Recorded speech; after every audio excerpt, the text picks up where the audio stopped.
First question, do I have dementia? And hopefully that doctor will say, well, we did certain tests, etc., and you have memory problems. Second question, if I have dementia, what kind? Remember the 3 kinds that Dr. Gore said. Is it Alzheimer's? Is it stroke-related? Or is it other? The biggest other that some people sort of don't pay attention to is the kind that comes on after head trauma. Who is having more dementia problems from head trauma in our society? The former football players and the former boxers. Okay?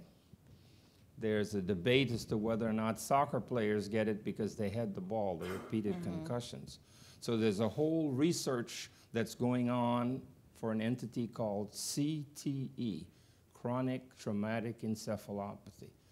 So getting your head hit is not such a good idea, particularly if it's a concussion that's enough to, quote, knock you out. Okay? So back to the questions for the doctor. Do I have dementia? If I have dementia, what kind?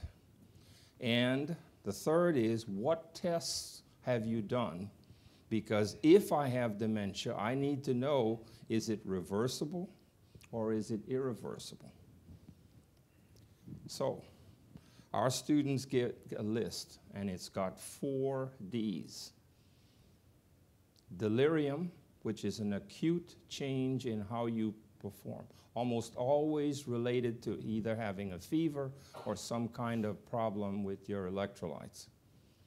Depression. Depression.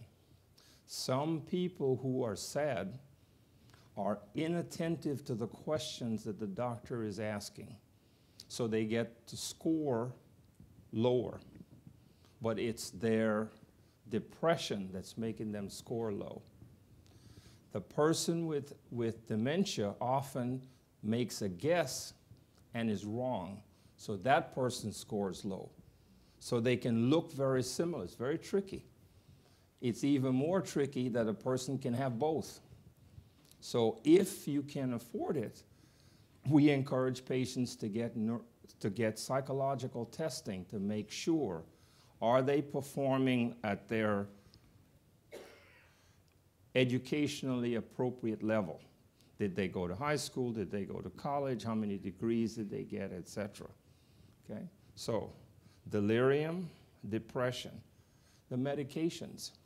What medications does your doctor have you on for your medical problems?